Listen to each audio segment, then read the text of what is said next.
Hello students, I welcome you to today's session of learning where we'll start with your new topic, that is amplitude, that is some of the characteristics of the wave that we'll be learning, and afterwards we'll be learning about echo.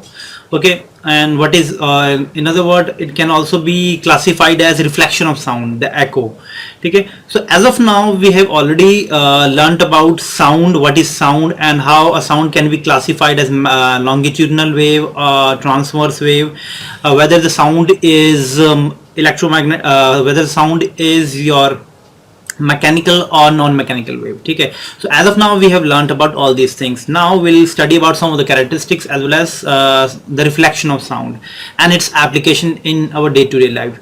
So I hope you guys are doing well at your home and constantly preparing notes as well as constantly doing the numericals which have been we have been covering in the lectures, as well as you must do your textbook questions. Okay, so let us begin with your today's session, that is wave, in which we will be learning about wave. Okay, some of the characteristics of wave we'll be learning. So as we know, the waves can also be classified as transverse wave. Okay, suppose this is a transverse wave. Okay, this is a transverse wave which is having crest, which is its topmost point, and the topmost down point is called as trough. Okay, so and wave moves like this, and this is the speed with which the wave moves, v speed. So that means the transverse waves moves like a like a ripples produced on the surface of water. It will move like this, and it will move forward in a constant direction. Okay, so and we already know what is transverse wave and what is longitudinal wave. So I'll be covering some of the stuff which is there that you need to know about wave. If this is a wave and wave moves like this, okay, and v is the velocity with which the wave will move in a forward direction. And what is a over here? Capital A. Capital A is called your amplitude. Okay, amplitude of the wave. Okay, this is a maximum displacement either in upward direction or either in downward direction from its mean position, because this is the mean position from which the wave may move up or may move down. Okay, so you can see, as you can see, the wave is moving upward, and its maximum displacement in upward direction as well as in the downward direction, it is capital A. Capital A, it has to be, the SI unit is in meter, so that means कि वो कितना ऊपर जाएगा, कितना metre ऊपर या कितना metre नीचे जाएगा wave. So that is its amplitude. Okay, because you need to know about all these things, because at the end of this last lecture of this chapter, we'll be covering some of the stuffs like characteristics of sound, like loudness, like pitch. Okay, so there you need to learn about all these things. And you might have also heard about some of the terms in previous classes also. Okay, so this is all about amplitude. That means कि wave कितना ऊपर जाएगा या कितना नीचे जाएगा, कितने metre. So that is called as its amplitude, and it is always measured in meter. ठीक है, which is its SI unit. Now there is one more term which is called as this is wave speed. That means कि wave एक second में कितने metre आगे बढ़ रहा होगा. ठीक है, कितने स्पीड से आगे बढ़ रहा होगा, वेव ये आगे जा रहा होगा. ठीक है, इस डायरेक्शन में. This is it's forward direction in which wave is moving.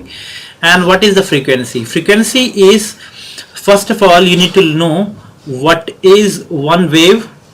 Okay, you need to know what is one waveform first, then only you might be able to understand it.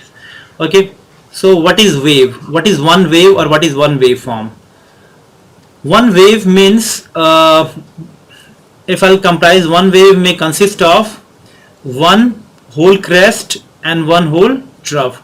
That means this is half wave plus this is also half wave. Half and half, this is complete one oscillation. Okay, so this is one oscillation or one waveform, or you can say one wave. This is one wave. It can also be classified as one wave or waveform. Waveform or oscillation. You can also classify it as oscillation. OSLLITA. Okay, so you can say that, you can also say this is half wave and this is half wave. So half wave plus half wave, this is full wave. Okay, so here it consists of this wave, this is two wave. Okay, और you can say two wave form और two oscillation. That means कि पूरा oscillate करेगा, एक ऊपर जाना फिर वापस एक नीचे से वापस सेम पोजीशन पे आ जाना. ठीक है, जहां से ऊपर जा रहा था तो उस पोजीशन पे अगर वापस वेव आ जाता है ऊपर जाके नीचे से वापस, तो आपको हो गया दिस इज वन ऑसिलेशन. तो ये इसी को आप एक ऑसिलेशन कहेंगे वेव का. ठीक है, अगेन ये दो ऑसिलेशन है. ठीक है, वेव के दो ऑसिलेशन हो गए. सो अब लाइकवाइज ये वेव मूव करेगा फॉरवर्ड डायरेक्शन में. ठीक है, so what is frequency? Frequency is number of oscillation per unit time. ठीक है, passing if a wave is moving like this, अगर ये वेव आगे जाता है तो एक पॉइंट से कितने नंबर ऑफ वेव्स निकल गए एक सेकंड के अंदर, दैट इज कॉल्ड फ्रीक्वेंसी. ठीक है, सपोज करो अभी इस पर्टिकुलर केस में यहां पे एक पॉइंट ले लेता हूं मैं, this is point A, capital A. तो इस कैपिटल ए एक सेकंड में ये दो वेव यहां से निकल गए, आगे फॉरवर्ड चले गए. ठीक है, तो मैं कहूंगा frequency would be two oscillation. ठीक है, in 1 second. So that means in 1 second the number of oscillation is 2. that means कि दो वेव यहां से निकल गए एक पर्टिकुलर पॉइंट पे. so this is called and it is measured in hertz. तो oscillation by a this is measured in hertz which is its SI unit, HERTZ. ठीक है, so आप याद रखेंगे अगर oscillation is अगर 10 oscillation है तो सपोज करो 2 सेकंड में 10 वेव्स पास हो गए उस पॉइंट से, तो आपका फ्रीक्वेंसी कितना हो गया? सीधा डायरेक्ट लिख सकते हो आप 10 ऑसिलेशंस इन 2 सेकेंड्स. ठीक है, सो कितना हो जाएगा? एक सेकेंड में कितना ऑसिलेशन होगा? 5. एक सेकेंड में 5 वेव्स उसमें से जा रहे होंगे क्योंकि 2 सेकेंड में 10 जा रहे हैं. So it would be equal to 5 hertz. So the frequency of this wave would be 5 hertz. ठीक है, बहुत आसान है, ज्यादा कुछ नहीं करना आपको. ठीक है, so now let us discuss about wave form, wavelength. ठीक है, वेवलेंथ क्या होता है? देखो, वेवलेंथ का मतलब कि distance, the distance or you can say the distance of one wave form is called as one wavelength. कि मतलब यहां से यहां तक का डिस्टेंस क्या होगा. ठीक है, एक क्रेस्ट और एक ट्रफ. ठीक है, या कह सकते हो दो क्रेस्ट के बीच का डिस्टेंस क्या होगा.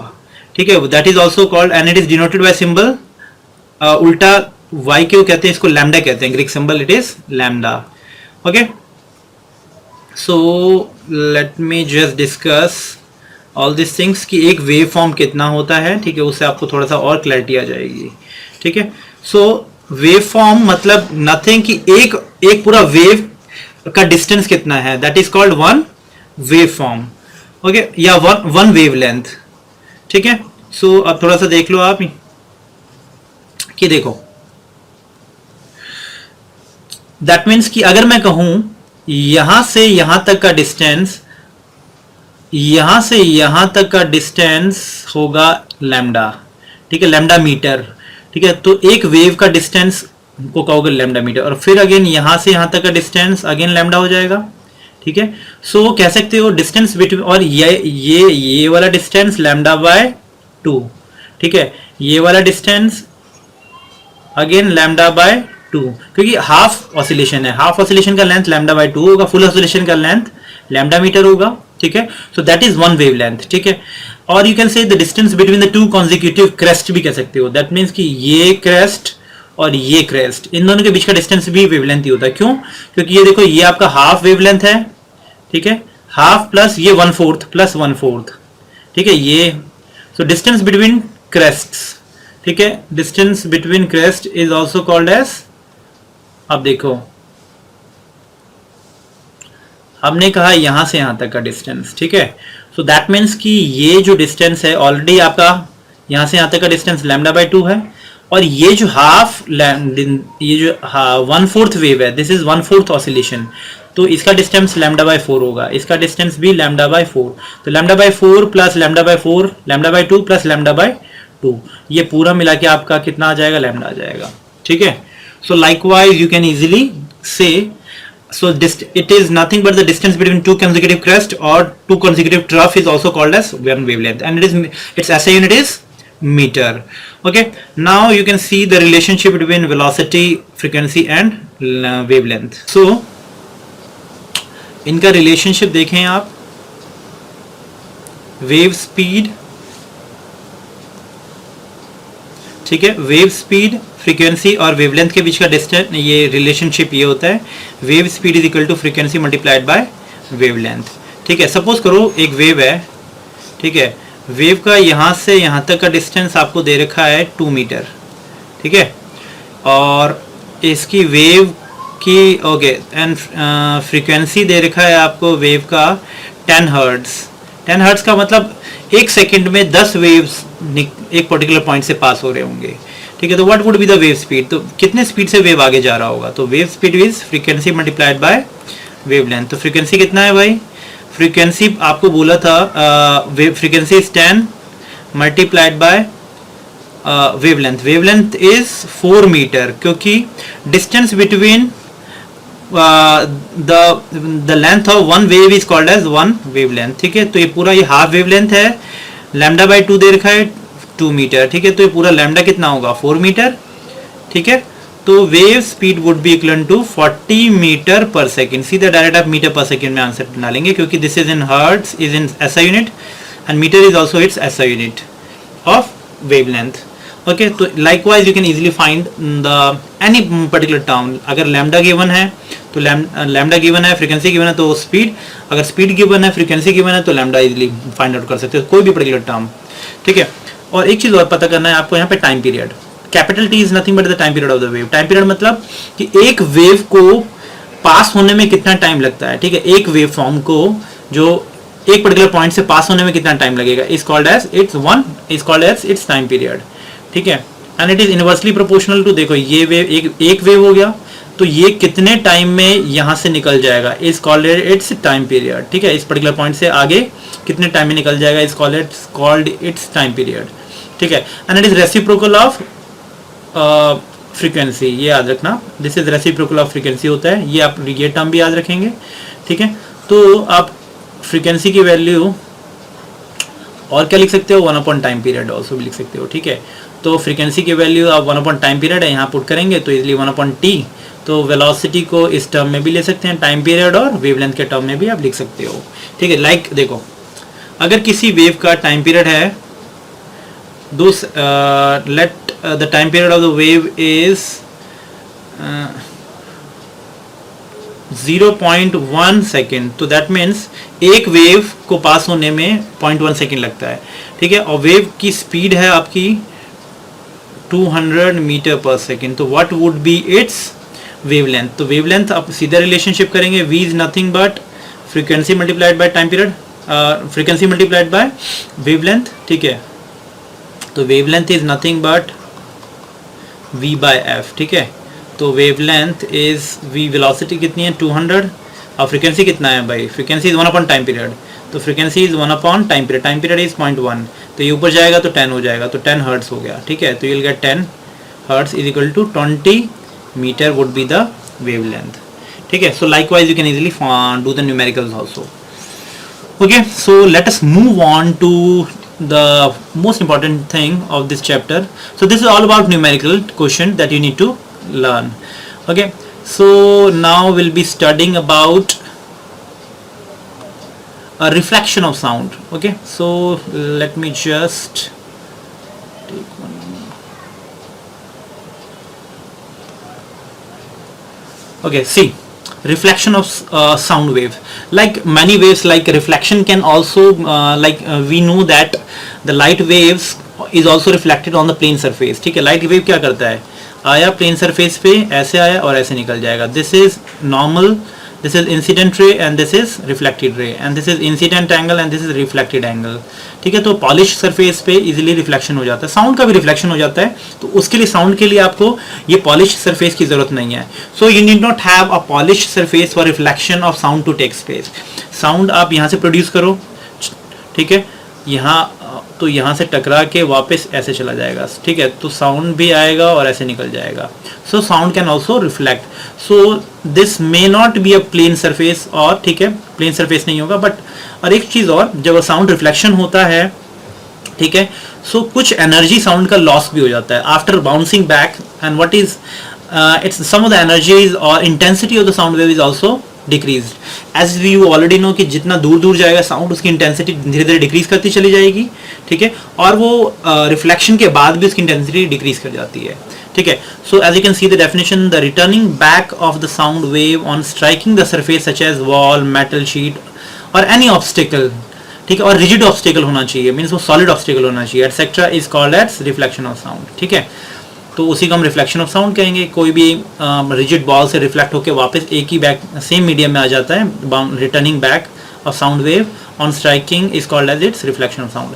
Size of the obstacle should be greater, ये बहुत इंपॉर्टेंट चीज़ है, ठीक है। साइज ऑफ द ऑब्स्टिकल जिससे वो टकरा रहा है, ठीक है, साउंड आपने प्रोड्यूस किया, ठीक है, सामने ऑब्स्टिकल होगा उसमें से टकरा के कहीं हो जाएगा, वो रिफ्लेक्ट हो जाएगा, ठीक है। Should be greater than the wavelength of the sound wave. अभी हमने ऑलरेडी वेवलेंथ के बारे में पढ़ लिया था, तो साउंड का जो वेवलेंथ है, ठीक है, उससे ज़्यादा बड़ा ऑब्स्टिकल होना चाहिए, मीन्स बहुत छोटा भी नहीं होना चाहिए, तो वो रिफ्लेक्ट ही नहीं करेगा, ठीक है। सो तो आपके ऑब्स्टिकल का जो साइज है वो कंसिडरेबल होना चाहिए, सो दैट वो इजीली रिफ्लेक्ट कर दे साउंड को, ठीक है। ऐसा ना हो कि अब ये साउंड वेव वैसे जा रहा है, ठीक है, सपोज करो इसका वेवलेंथ इस टाइप से है, ठीक है, कुछ वेवलेंथ इतना है, ठीक है, और आपने ऑब्स्टिकल एक छोटा सा रख दिया तो इससे पास हो जाएगा वो, ठीक है, तो रिफ्लेक्ट ही नहीं होगा। तो ये कंसिडरेबल अमाउंट का एक ये पूरा ऑब्स्टिकल होना चाहिए, बड़ा ऑब्जेक्ट होना चाहिए, ताकि वो वापस रिफ्लेक्ट हो जाए, रिफ्लेक्ट होकर वापस आ सके, ठीक है।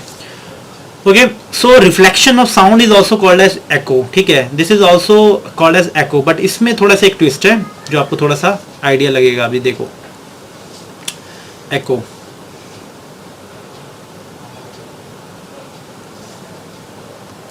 देखो, the sound heard after reflection from a distance obstacle after the original sound has ceased means stop, is called as echo। इसका मतलब क्या हुआ, देखो, सपोज करो sound heard after reflection from a distance, तो दैट मीन्स कि जो sound हमें रिफ्लेक्ट होके वापस जो आप सुन रहे हो, ठीक है, ऑब्स्टेकल से जो रिफ्लेक्ट होके जो साउंड वापस आ रहा है, after the original sound has ceased, जब तक कि ओरिजिनल साउंड खत्म नहीं हो जाता, ठीक है, जो साउंड आ रहा है उसी को फिर हम कहेंगे एको, ठीक है। इसका मतलब क्या हुआ, सपोज मैं यहाँ पे हूँ, ठीक है, आई एम हेयर, ठीक है, और दिस इज माई ईयर, ठीक है, and I am producing sound, ठीक है, कुछ ज़्यादा ही अजीब सा हो गया, ठीक है, लेट मी जस्ट, ठीक है, कान भी बड़े बड़े हो गए, ठीक है, ओके, लेट इट बी, ठीक है। So if I produce a sound, I will produce a sound, जो भी साउंड प्रोड्यूस करूंगा मैं सीधा एक, लेट इट बी सा, ठीक है, मैंने प्रोड्यूस किया सा, तो सा मल्टीपल डायरेक्शन में जाएगा, हर एक डायरेक्शन में सा निकलेगा, ठीक है। तो जैसे ही आपने सा प्रोड्यूस किया, ठीक है, एक तो सीधा directly this is your original sound सा, ठीक है, तो वो क्या करेगा, डायरेक्टली ओरिजिनल साउंड आपके कानों में चला जाएगा, आप पहला सा सुन लोगे, ठीक है। तो ये जो सा है जो आपने पहला सुना, ये सा आगे ऑब्स्टिकल है, सपोज करो कुछ ऑब्स्टिकल है, ठीक है, वॉल है, ठीक है, ये वॉल हो गया, कोई माउंटेन हो गया, बिल्डिंग हो गई, वहां से टकरा के वापस आएगा सा, ठीक है। तो जाने का स्पीड सपोज करो स्पीड ऑफ साउंड v है, आने का भी साउंड का स्पीड सेम ही होगा, बट यहाँ पे टकराने के बाद रिफ्लेक्शन आफ्टर रिफ्लेक्शन इसका कुछ इंटेंसिटी कम हो जाता है, ठीक है। सो अब हम मान के चलेंगे कि जब वापस आया तो जो ये अगेन आप सा सुनोगे, एक तो पहली बार सुनोगे जब सीधा जो जैसे आप प्रोड्यूस किया आपने कहा सा एकदम से सुन लिया, जो दूसरा सा है वो रिफ्लेक्ट होके वापस आ रहा है, ठीक है। तो जो वापस जब तक कि ये जो ओरिजिनल साउंड है सा आपके कानों में 0.1 सेकंड तक वो सा रहेगा, ठीक है। This is also called as persistence of hearing, ठीक है। This is also called as sensitivity of ear, कि कोई भी चीज कोई भी साउंड है 0.1 सेकंड के लिए आपके कानों में रहता है, ठीक है। तो ये जाएगा ऑब्स्टेकल, ये जो दूसरा जो सा है जो टकरा के वापस आ रहा है, अगर वो 0.1 सेकंड से पहले आ गया तो आपका ओरिजिनल साउंड और जो रिफ्लेक्ट होके वापस आने वाला जो साउंड है वो दोनों कोइंसाइड कर जाएंगे, तो आप सा ढंग से नहीं सुन पाओगे। क्यों? क्योंकि there is a coincidence, there is a the two waves will interact with each other, ठीक है। तो वो वेव्स आप ढंग से सुन नहीं पाओगे, क्योंकि 0.1 सेकंड तो मिनिमम टाइम जाना वेव को और वापस आने का तब तक कि जब तक कि ओरिजिनल साउंड स्टॉप ना हो जाए, ठीक है। तो ओरिजिनल साउंड कितने टाइम में स्टॉप होगा? सो ओरिजिनल साउंड आपका 0.1 सेकंड में स्टॉप हो जाता है, ठीक है। तो क्यों नहीं, 0.1 सेकंड में ओरिजिनल साउंड आपका स्टॉप हो जाएगा, वही सेंसिटिविटी ऑफ ईयर है। सा 0.1 सेकंड के लिए आपके कानों तक रहेगा, उससे पहले अगर सा आ जाएगा तो दोनों को ओवरलैप कर जाएंगे, तो आपको ढंग से सा सुन नहीं पाओगे। तो मिनिमम टाइम कितना चाहिए आपका? 0.1 सेकंड चाहिए to echo to take place, ठीक है। So the echo is heard only if the distance between the source of the sound, ये जो साउंड प्रोड्यूस करने वाला सोर्स तो मैं ही हूँ, ठीक है, in this particular case, and the rigid obstacle is long enough, कि थोड़ा सा डिस्टेंस ज्यादा होना चाहिए to allow the reflection of sound to reach the source, वापस सोर्स को वापस आ जाए। तो at least 0.1 second after the original sound is heard, जो ओरिजिनल साउंड हमने हर्ड किया है तो 0.1 सेकेंड को मिनिमम टाइम चाहिए वहां से जाके रिफ्लेक्ट होकर वापस आने का, 0.1 सेकेंड, ठीक है। So this is all about echo, ठीक है। तो आप इजीली आप ऑब्स्टेकल, आपके और ऑब्स्टेकल का बीच का distance let it be capital small D, ठीक है।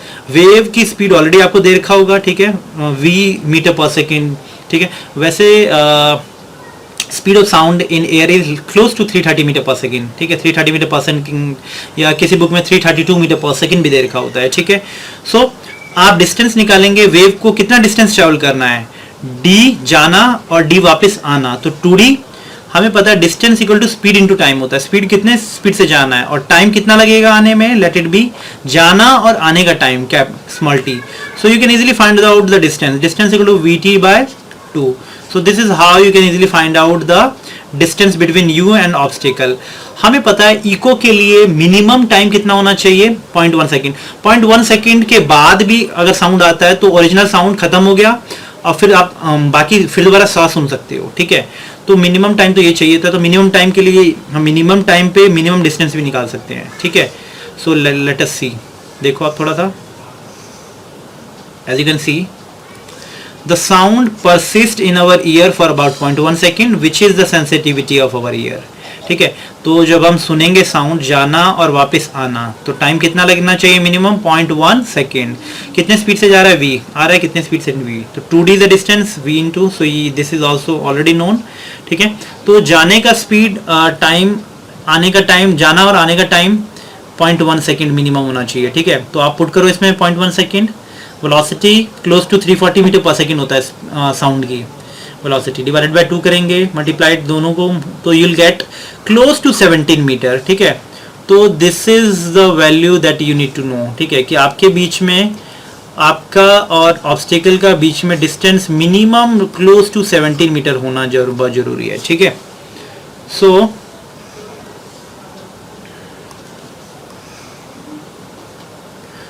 This is all about echo, ठीक है। सो आपको थोड़ा सा पता होना चाहिए कि अगर minimum distance is 17 metre and minimum time is 0.1 second, so the minimum distance between the source and the obstacle to hear the echo should be point, तो दीज आर द कंडीशन, ये कंडीशन होना चाहिए। Condition 1, time भी वही होना चाहिए 0.1 second के लिए, ताकि आपको मिनिमम इतना टाइम जाना और आने में लगना चाहिए। और 1-2 पॉइंट और है कि दैट मीन्स कि जो रिफ्लेक्टेड साउंड वापस आया उसका इंटेंसिटी भी थोड़ा ज़्यादा होना चाहिए। पता चले आपने सा प्रोड्यूस किया, वापस आया, सा की इंटेंसिटी बहुत कम है, आप सुन ही नहीं पाओ, ठीक है। तो दैट इज, वो भी नहीं होना चाहिए, ठीक है। तो इसका मतलब ऑब्स्टिकल से टकरा के जो साउंड आएगा उसकी इंटेंसिटी भी कंसिडरेबल होना चाहिए, और जो ऑब्स्टिकल है वो वेव के वेवलेंथ से बड़ा होना चाहिए, ठीक है। Wavelength of the sound has to be, the obstacle has to, the rigid obstacle has to be greater than, have the length should, the size should be greater than the wavelength of sound wave, ठीक है। अब ये condition तो रहा कि वो minimum 0.1 second वाला, ठीक है। व्हाट इफ कि वापस जो साउंड आ रहा है, ठीक है, वो 0.1 सेकेंड से पहले ही आ जाए, तो दोनों साउंड ओवरलैप करेंगे सा, ठीक है। तो क्या होगा, और बाकी बहुत सारे ऑब्स्टेकल हैं, ठीक है। सो जैसे ही आपने यहाँ सा प्रोड्यूस किया, ठीक है, एक तो सीधा डायरेक्ट आप सा सुन लोगे, और बहुत सारे ऑब्स्टेकल होते हैं ना, एक ऑब्स्टेकल तो नहीं है, एक यहाँ से टकरा के आ गया, एक वापस यहाँ से टकरा के आएगा, फिर एक और दूर से टकरा के आएगा, तो ये वाला जल्दी रीच करेगा, उसके बाद ये वाला आएगा, फिर ये वाला आएगा। तो आप कंटिन्यूसली सा की आप वो सुनोगे, क्या कहते हैं, multiple sound, overlapped multiple sound सुनोगे आप, ठीक है। क्यों, और वो सारे साउंड 0.1 सेकेंड से पहले आ जा रहे हैं, ठीक है, 1 by 1, पहले ये आएगा, फिर ये आएगा, फिर दूर वाला ऑब्स्टिकल और दूर वाला, फिर बाद में आएगा टकरा के। हो सकता है कि इसकी इंटेंसिटी कम हो जाए, जैसे जैसे जो दूर वाला आ रहा है उसकी इंटेंसिटी कम होती चली जाएगी, ठीक है। और ये सारे ओवरलैप्ड साउंड होंगे, ठीक है। So these overlapped sound produces reverberation, that is गूंज, ठीक है, उसी को गूंज कहोगे। तो इंटेंसिटी उसमें गूंज में क्या होगा आपकी, धीरे धीरे कम होती जाएगी, लाइक टन टन घंटी जो बजती है, ठीक है। तो आप बजाओगे तो आवाज सबसे पहले ज्यादा होगा, फिर कम होगा, और ओवरलैप साउंड होता है, ठीक है। So this is nothing but prolongation of sound after repeated reflection from a reflecting surface is called as reverberation. Prolongation means आपका कंटिन्यूस आते जाना, परसिस्टेंस साउंड का, प्रोलॉन्ग्ड वे में मीन्स देरी तक, ठीक है, साउंड आते रहना, ठीक है, with reduced intensity after being reflected from a reflecting surface is called as reverberation, ठीक है। So this is all about the difference between reverberation and echo. Okay, now let us move on to some of the uses of echo, ठीक है। हम uses कहाँ use करेंगे, देखो देखो echo sound में आप साउंड वेव कुछ भी ले सकते हो, कितने भी हर्ट्स का साउंड हो सकता है, 20 हर्ट्स, 10 हर्ट्स, क्योंकि audible range 10 hertz to 20 kilo hertz होता है, ठीक है, 20 किलो हर्ट्स, ठीक है। तो और अल्ट्रासाउंड 20 किलो हर्ट्ज से बड़ा वाला फ्रीक्वेंसी वाला जो साउंड होता है उसी को हम अल्ट्रासाउंड कहते हैं, और 10 हर्ट्ज से कम वाले को हम इंफ्रासोनिक साउंड कहते हैं, ठीक है। तो एको में आप अल्ट्रासोनिक साउंड इसलिए यूज करते हो, मोस्ट ऑफ द टाइम आप अल्ट्रासोनिक या उससे ज्यादा वाले यूज करते हैं, फ्रीक्वेंसी वाले साउंड यूज करते हैं हम, because it is used for sound ranging. Sound ranging का मतलब कि आप एको भेजोगे, टकरा के वापस आएगा, ठीक है, तो ऑब्स्टिकल और आपके बीच का जो डिस्टेंस मेजर करना होता है, that process is called as sound navigation, sound ranging, ठीक है। ऑन एको प्रोसेस में echo is also the same thing, वही रिफ्लेक्ट होके वापस आना, as it can travel long distance without deviation. तो अल्ट्रासाउंड जो है वो लॉन्गर डिस्टेंस ट्रेवल कर सकता है बिना डेविएशन के, मतलब ये जाके वापस टकरा के वापस आ सकता है, ठीक है। तो ये फेड नहीं होता, दैट मीन्स कि इसकी इंटेंसिटी कम नहीं होती, so forming a confined narrow beams, ठीक है। तो जो बैट जो प्रोड्यूस करता है साउंड, तो in order to find its prey, ठीक है, और ऑब्स्टिकल का डिस्टेंस यहाँ से वहाँ तक फाइंड आउट करने के लिए भी बैट क्या करता है, अल्ट्रासाउंड साउंड प्रोड्यूस करता है, ठीक है। तो आपने you might have seen in the evening time the bat produces such a sound, like छोटा छोटा साउंड प्रोड्यूस करता है, ठीक है, क्लिक क्लिक क्लिक उस टाइप का।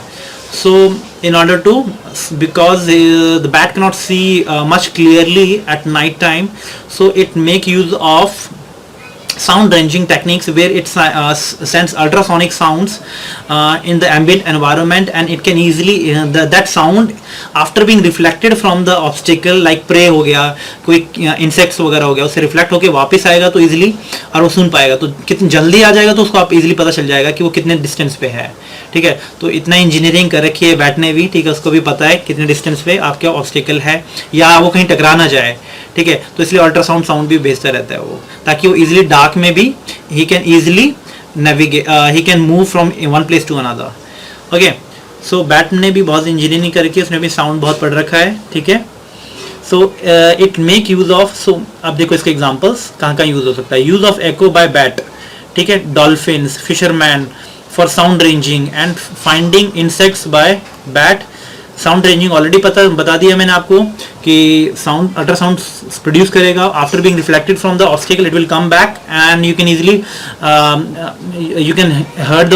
you can easily hear the sound and you can easily tell us the distance between you and the obstacle, ठीक है। तो बैट भी यही करता है, and you can the fisherman भी on finding the fishes by dolphin and fisherman, तो fisherman भी वही करेंगे, तो और डॉल्फिन भी वही करता है, आपने क्या कहते हैं, in order to catch fish वो अल्ट्रासाउंड साउंड प्रोड्यूस करता है। आपने शायद देखा होगा आवाज़ आती है चिर, क्या कहते हैं, डॉल्फिन बड़ा सही साउंड प्रोड्यूस करता है।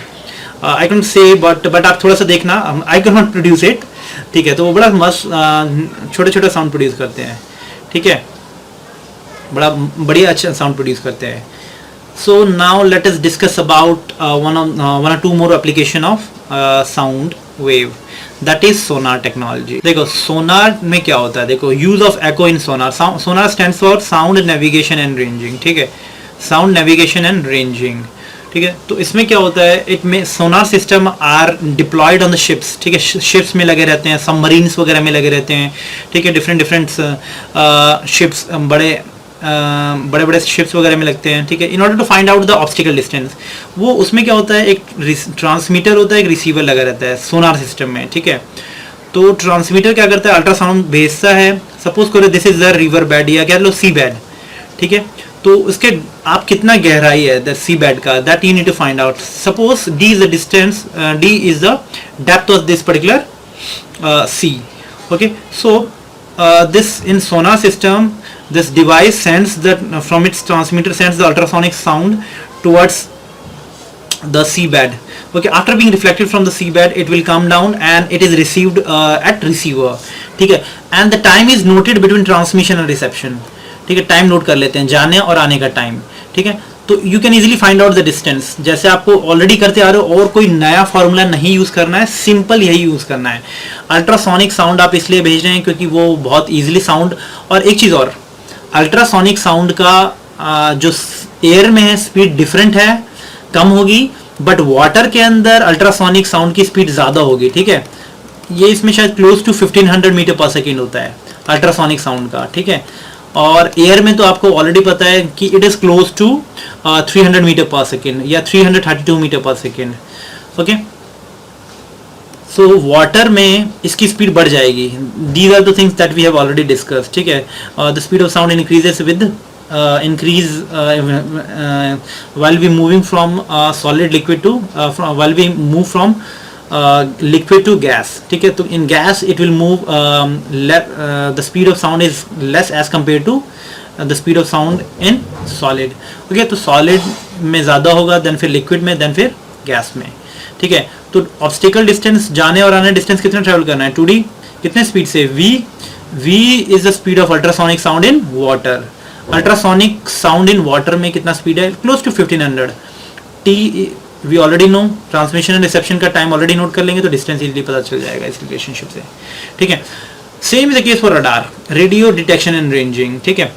रेडियो डिटेक्शन रेंजिंग में क्या होता है, this system has been employed on ground, ठीक है, फॉर ग्राउंड सर्वेलेंस के लिए यूज करते हैं हम, ठीक है।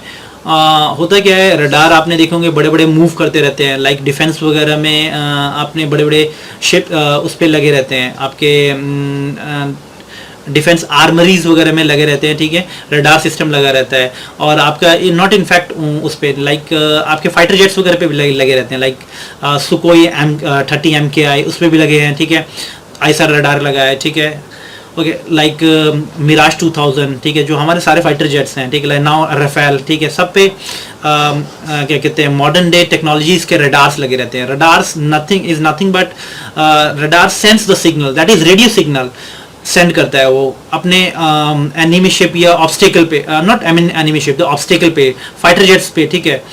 तो वो रडार क्या होता है, रडार रेडियो सिग्नल सेंड करता है। रेडियो सिग्नल की स्पीड वही सेम होता है, रेडियो का स्पीड वही होता है 3 × 10⁸, जितना स्पीड ऑफ लाइट है, विच इज द फास्टेस्ट, ठीक है। तो दैट्स वाई उसका डिटेक्शन इजीली हो जाएगा, ठीक है, और जल्दी से आपको पता चल जाएगा ऑब्स्टेकल कितनी दूर गया है। वो रेडियो सिग्नल जाएगा, ऑब्स्टेकल को हिट करेगा, वापस आ जाएगा, ठीक है। रेडियो सिग्नल का ऑलरेडी आपको स्पीड पता है, which is speed of light. जाने और आने का टाइम इजीली नोट डाउन कर लेंगे तो डिस्टेंस आपके बीच में और ऑब्स्टेकल के बीच में इजीली पता चल जाएगा आपको, ठीक है। सो बाय दिस पर्टिकुलर मेथड, जाना डिस्टेंस d और वापस आना, ठीक है, d, तो ये पता चल गया है। And we can also use this is in medical use, ठीक है। मेडिकल यूज में अल्ट्रासोनोग्राफी में यूज करते हैं हम, लाइक अल्ट्रासाउंड। उसमें क्या होगा, अल्ट्रासाउंड में is use to detect the normal functioning of internal organs, ठीक है। उसमें भी वही कहेंगे, अल्ट्रासाउंड आप बॉडी के इंटरनल ऑर्गन्स पे आप अल्ट्रासाउंड भेजते हैं, ठीक है, वहाँ पे डिटेक्ट होकर वापस आता है, उसका इमेज बना देता है ऑर्गन, इंटरनल ऑर्गन्स का, ठीक है, ठीक है। तो likewise you can easily tell us different application of reflection of sound, okay. Not only this, it can also be used to crush और to break the kidney stones. Kidney stones वगैरह भी break करने के लिए use होता है, like gall bladder stones के लिए भी ब्रेक करने के लिए यूज होता है, like ultrasonic sound nowadays, ठीक है। So these are also one more example of the use of echo, or you can say the application of sound waves, reflection of sound waves, okay. So this is also quite interesting, that topic that you need to know. So I hope कि आज का video आपको बहुत अच्छा लगा होगा, ठीक है। एंड बहुत सारी चीज़ें आपने नए टर्म्स सीखे होंगे। And you constantly revise the whatever being taught in the class, ठीक है। कॉन्स्टेंटली रिवाइज करो and constantly do the numericals which is there in your text book, ठीक है। टेक्स्ट बुक में भी न्यूमेरिकल आप साथ साथ में करते रहें, because your syllabus is quite vast. Okay, फिर this will end up today's session. Thank you.